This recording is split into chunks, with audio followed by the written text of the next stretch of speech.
cookies have finally arrived. It's going to be a good show. Plus, it's our little tribute to growling. It's on the way in just a minute.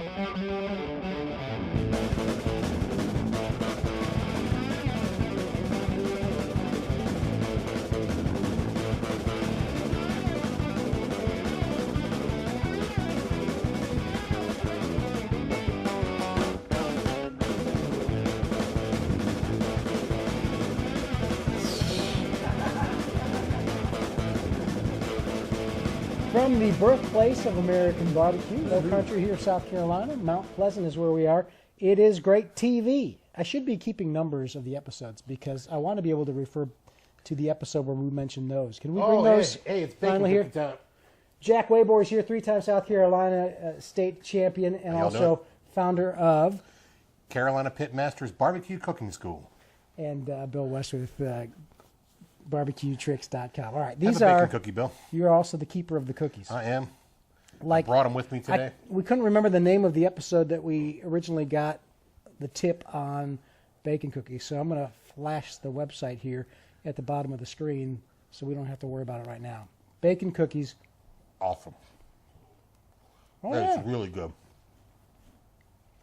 And we had a viewer ask about doing some barbecue for sweets. The point is he wanted to know where he had a recipe for bacon cookies and wanted to know where he could compete his bacon cookies. And I told him he needed to find an anything but with a dessert contest in it or something like that. But I'll tell you what, that is really a tasty cookie. It's almost like a toffee kind of thing. Is what makes it very good. All right. In order to wash it down, we say we can't imbibe unless you subscribe. And we got a bunch of subscribers. So one of our subscribers. Yeah, let's read this letter to get us into it, right? One of our subscribers was commenting about our beer tasting ability. And he writes, "Hey guys, love the show. I've learned so much from you guys. I have one comment. Obviously, you guys love good barbecue and good beer. As a self-proclaimed beer geek, you'll get a lot more out of your beer if you pour it in a glass. A lot of the aroma comes out of a beer when you pour it in a glass. Just a suggestion. Keep up the good work." So this is called a growler, in case anybody wants to know. Well, actually, I first saw these at Whole Foods Market. Whole Foods. And there's an article in the paper today about Whole Foods having bars in some of them with beer and wine. And we don't have a sponsor, Bill, and Whole Foods would do great with us. And then, cheers. Cheers. Oh, Tony. Tony want a growler of beer? Oh, is it your phone? Tony, we can pour Tony a glass, too.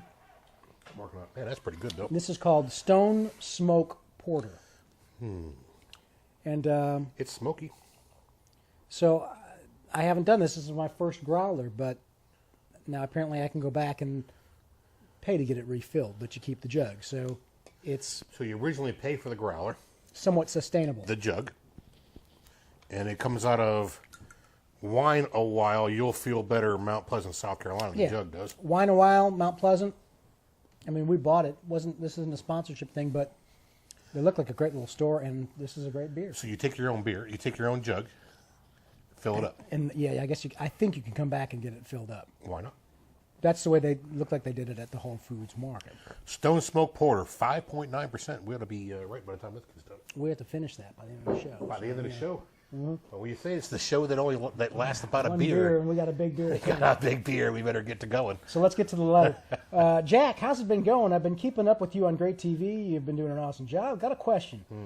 I actually got blanked royally on a whole hog that I committed to a year ago. Just got it from the butcher yesterday. Right. I had them quarter it for freezer space. Wow. And to make it a little easier to handle on the smoker that way. Of course. 1, can or should I go ahead and put my rub on it before I freeze it? 2, what is a good basic injection to use when I thaw it out? And 3, is the hour per 10 pounds thumb rule still about right? Signed, Dave Vernon. Dave, thanks for the letter, and that is a great letter, I got to say. 3 great questions all rolled into one. Yes, you can put the rub on it before you freeze it. There's nothing wrong with that. Yeah, I see nothing wrong with that. The problem is, or the phenomenon you'll have to deal with is as it thaws, as meat thaws, the water will come out of it. So some of the rub will naturally wash off as the meat thaws. We all know when we put meat in the freezer, when we take it out, there's a lot of moisture left in the bottom of the bag or whatever it is that we're freezing. So some of your rub will come off, but it certainly won't hurt it to put it on there.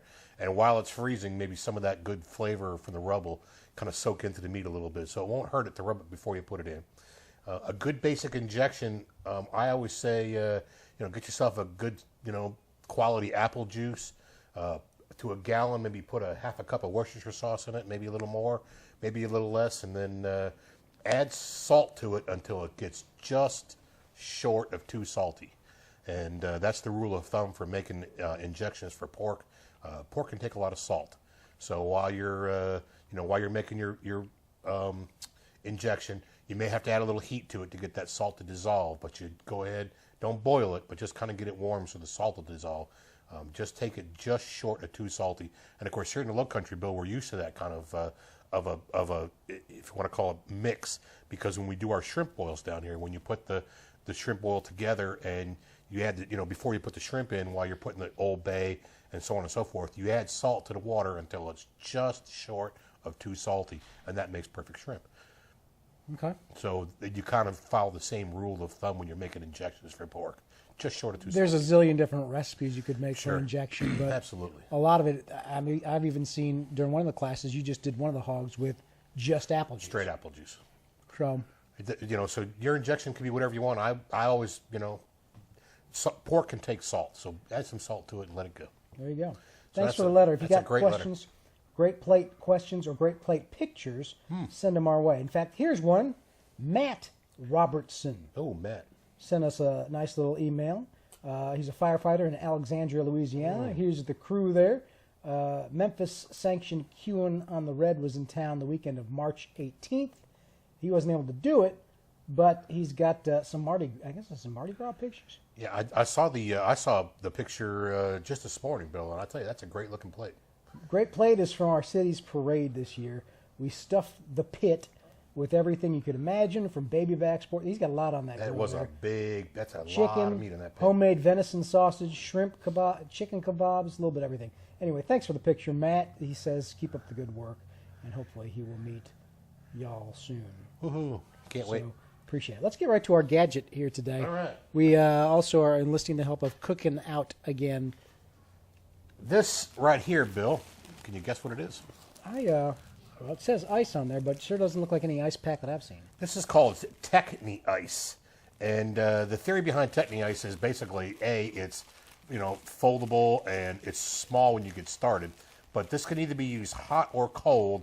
But you put this into the water and you break it up, and you can feel this on here a little bit. It's got like granules in there, and I'm sure those granules absorb the water. So you put it down in your bucket of water and you break it all up.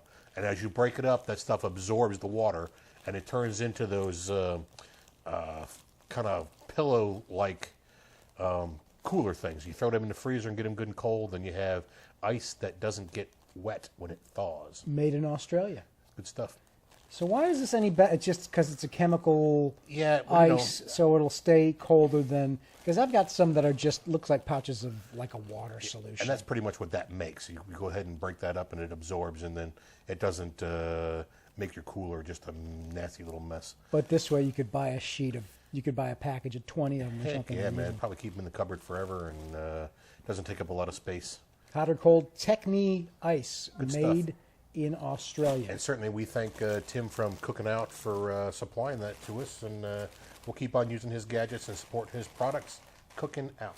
So every couple of weeks, onto our secret ingredient, I'll get like some wacky email from these guys that you've got the ingredient for. The bacon salt people. And have you heard of bacon salt? I have heard of bacon salt. These guys, aren't these the guys that went viral a little while ago with bacon, or is that a whole different thing? They kind of have. Now they just sent me a note saying they are going to be in the Denny's. They've gone on to sell millions of bottles of bacon salt, 63 countries. It's J&D Foods, jdfoods.net. And they do bacon salt, they do baconaise, which is a bacon-flavored mayonnaise, bacon pop, bacon-flavored popcorn, I guess a bacon ranch dressing, and I think the newest thing is bacon gravy. And they hooked up a contract with Denny's to put bacon salt on all the Denny's tables, huh? But what I thought would be, this is really something good to use as a rub secret ingredient, because you'd be like, what is that? You know, any kind of seasoning like this would work. And I tasted a little bit ago. It has a seasoned salt kind of reflection, and it kind of tastes like a smoked seasoned salt. It's really good. I like it. And I think they actually have a hickory too. I think is what they said. The hickory is what they've got in the Denny's. So when you go to Denny's, you can check it out. And again, it's not a plug for bacon salt, but I always thought this is a cool thing to use, and I've used it in a rub before, and it's pretty good, huh? Makes you wonder exactly what it is.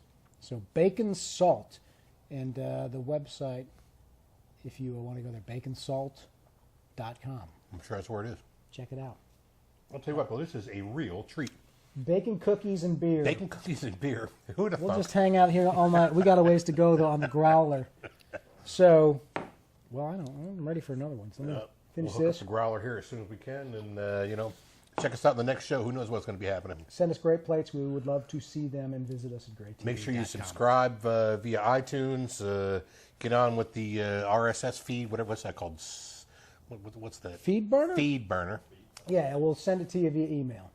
And remember, guys, it's very important these days that you think global, buy local, be sustainable, and for goodness sakes, hug your mama. And pass the growler.